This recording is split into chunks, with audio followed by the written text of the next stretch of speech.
그러니까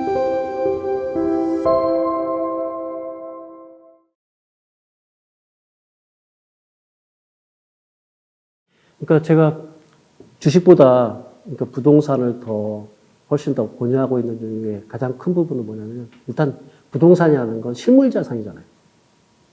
실물 자산으로 눈앞에 명확하게 있기 때문에 주식은 사실은 이 회사가 망하면 휴지 조각이 되잖아요. 휴지 조각이 되는데 이 실물의 집은 뭐 지진 이런 거 와가지고 없어지지 않는 이상에 지진 이런 게 와서 없어진다 하더라도 그 땅은 그대로 남아있을 거예요.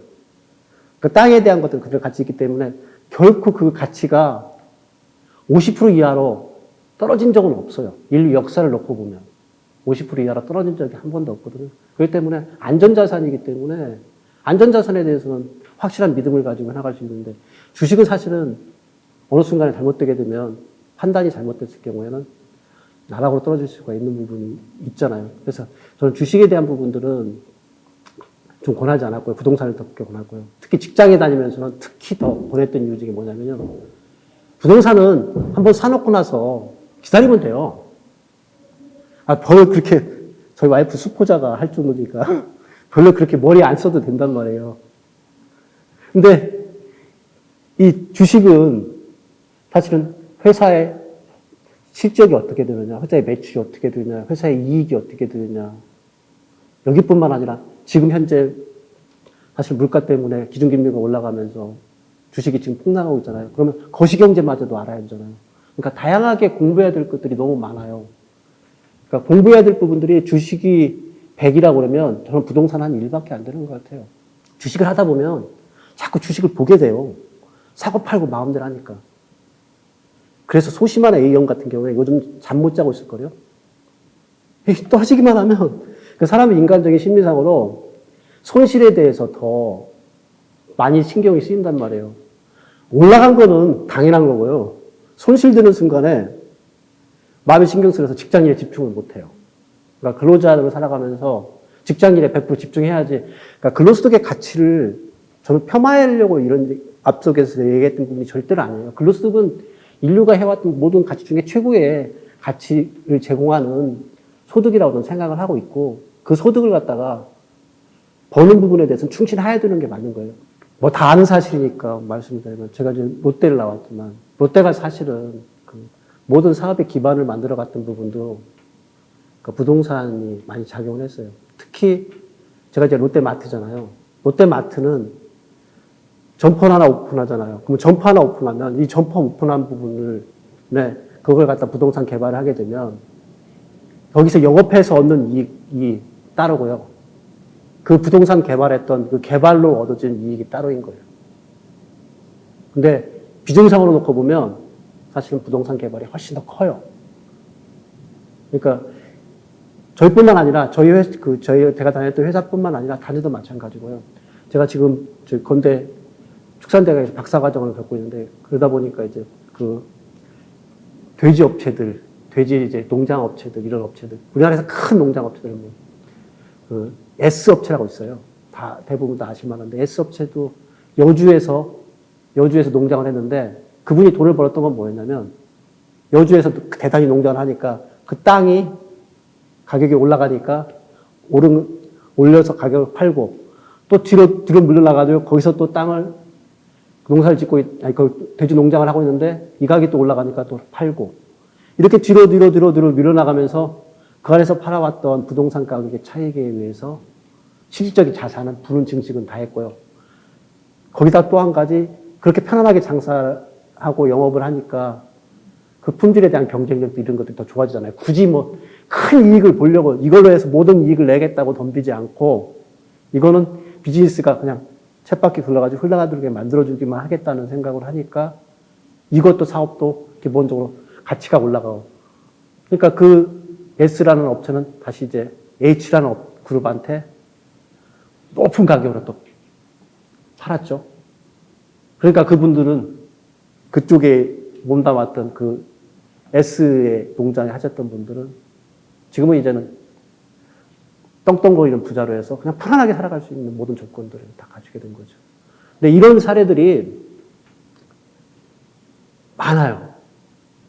특히 서울시를 놓고 보면 서울시가 서울시가 강북에서 강남을 개발했잖아요. 그러면 강남 개발했을 때 그때 있던 땅들이 원주민들이 가지고 있었던 것보다는 사실은 그 가치를 알고서 미리 투자한 사람들에 의해서 그 이익이 다 올라가고 이게 점점 퍼져가서 강남 개발, 여기 강동 개발, 저쪽에 목동 쪽 개발, 그러면서 이제 밑으로 쭉쭉쭉 내려가서 하남, 그래서 분당, 수지, 이 모든 과정에 기본적으로 돈을 가지고 있어서 이런 부동산의 가치를 알았던 사람들이 다 부자가 되어 있을 거예요.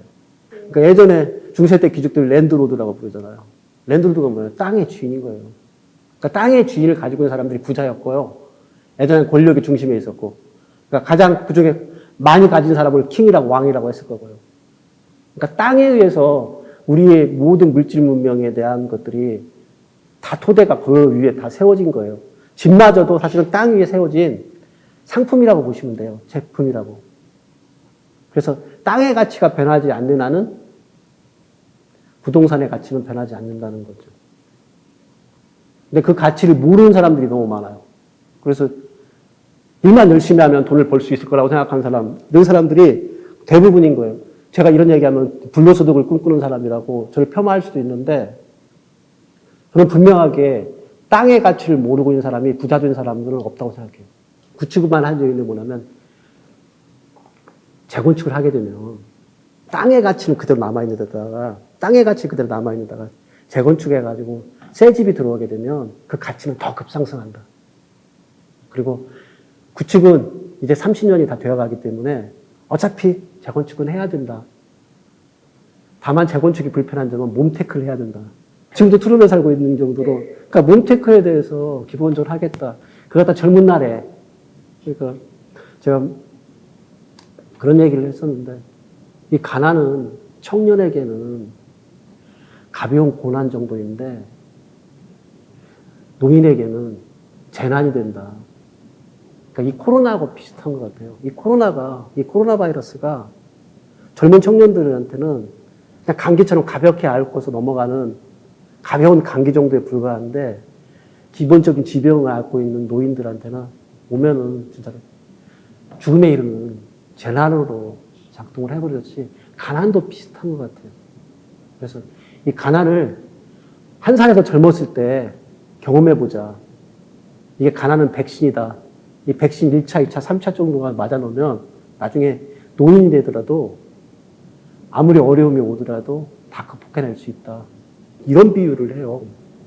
그러니까 돈이라는 게 일정 수준 이상을 가지고 있는 게 어떤 의미냐면요. 이게 그거 똑같은 것 같아요. 이 지구의 대기권에서 이 대기권 밖까지 올라가는데 이게 한 110km 정도가 된다고 하네요. 근데 로켓을 보통 쏘아 올리면 이 110km까지만 올라가는데 어려움을 겪고 거기에 올라가고 나오면 그 인공위성은 실제로 궤도에 올라가게 되면 그냥 편안하게 거기 서 있는데요. 돌아가는 일들 모든 걸 다 할 수 있게. 그러니까 부도 일정 수준 이상으로 올라가게 되면 그 다음부터는 이 부가 알아서 모든 속도 조절을 다 해결하기 때문에 그 나머지 부분들은 스스로는 아름다운 삶을 갖다 영위할 수 있게. 그러니까 그러니까 돈이 없다는 건 그런 거잖아요. 돈이 없다는 건 내 자유를 누군가한테 맡길 수밖에 없는 거잖아요. 그러니까 돈으로 자유를 사는 거라고 저는 생각을 해요. 여기까지 올라가는 거. 그게 저는 대한민국에서는 한 50억 정도 되는 것 같아요. 50억 정도 한 상위 1% 정도 될 거예요.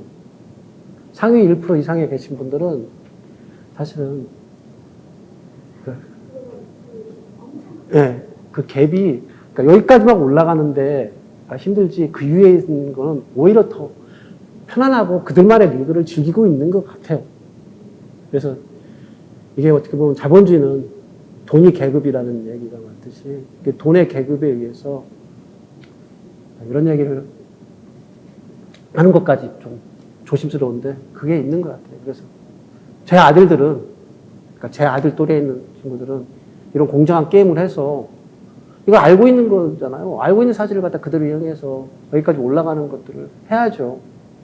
모르고서 이런 세상이 있다는 것도 모르고서 죽어가는 사람들이 많잖아요. 근데 알고는 해야죠. 경제 지식을 지금 뭐 박사과정을 하고 경제학 박사과정을 하고 있긴 한데 사실 경제 지식은 없는 사람이었거든요. 저는 경제 문명이라고 뭐 첫 책에도 얘기했듯이 경제 문명이었고요. 근데 저는 이제 현실 속에서 그러니까 저희 아버지가 살아오는 모습, 제가 살아가고 있는 모습, 그리고 우리 아들들이 살아갈 모습, 그것도 현재 경제 토대 내에서 어떻게 살아갈 건가 모습들을 갖다가 이렇게 글을 쓰면서 비교해서 보니까 그 경제가 뭔지는 좀 더 명확해진 것 같아요. 그러니까 우리 아버지는 사실 배고픔의 세대였어요. 안쓰러운 분이죠. 그 가슴에 이렇게 맺히는데, 저희가 형제가 6명이에요. 형제 6명 중에 6명이 있고, 그 다음에 어머니, 아버지 있고, 할머니, 할아버지 살아계시니까, 10식구가 저 기름동에 있는 그 방 3개짜리에서 10식구가 살아가는데 얼마나 힘들었겠어요. 아버지가 공무원이신데, 국공무원이시기 때문에 그 월급 박봉에. 그렇게 해서 진짜 어떻게 보면 배고픔을 이겨가면서 저희를 다 키워냈고요. 그래도 뭐 저희 다 대학 보냈으니까, 저희 아들. 그러니까 얼마나 힘들게, 자기가 얼마나 밖에 나가서 초라해져 가면서 우리를 키웠겠어요. 그렇게 해서 키워냈고, 저도 이제 그 아버지의 그 부분들을 보면서 자랐기 때문에 최소한 자식만큼은 다른 데 가서 부끄럽지 않게, 특히 가난한 사람을 갖다 되게 부끄럽게 만드는 게 있어서 저도 겪었던 그런 부끄러움들. 그러니까 아버지가 가난했기 때문에 그 어린 시절에 그 가난했던 부분들 때문에 부끄러웠던 이런 것들을 내 자식한테는 주기 싫었던 거. 그런 부분들 때문에 계속 얘기를 해준 거고요. 근데 세상을 이렇게 돌아다 보니까 특히 팬데믹 이후에 우리 아들들이 살아갈 세상을 보니까 오히려 더 K양극화라고 해서 K양극화가 더 심해질 것 같고, 그 양극화가 심해진 거에 의해서는 이제는 우리 아버지에 있던 배고픔이 아니라 얘네들 이제 배아픔을 다 노출돼 보니까 그 배아픔을 겪어가면서 살아갈 수밖에 없는 세상인데 다 노출돼 있기 때문에, 그러면 거기서 내가 행복하게 배아픔을 겪지 않고 최소한 자기 스스로의 자부심을 가지고 살아갈 수 있는 정도의 기본적인 경제적 토대를 마련할 수 있게 해주고 싶은 거죠. 그래서 아들한테 돈 공부하라고 했고, 아들아 부동산 공부해야 되고, 아들아 부자 공부해야 한다 하려고. 그러니까 돈과 부동산 공부를 했고, 그런 것들이 다 모아졌을 때 그러니까 부자라는 게 흔히 말하는 뭐 백만장자, 억만장자, 그래서 돈만 가지고 있는 그런 부자가 아니라 진짜 부자는 아까 말씀드렸지, 궤도권 밖에서 거기서 자기의 삶을 사람답게 진짜 살아갈 수 있는 그런 궤도까지 어떻게 올라가느냐, 그리고 그까지 올라간 이후에 어떻게 살아가느냐, 이 부분에 대한 얘기들을 해주고 싶은 거예요. 그래서 아들이 행복하게 살아가길 바라는 마음입니다.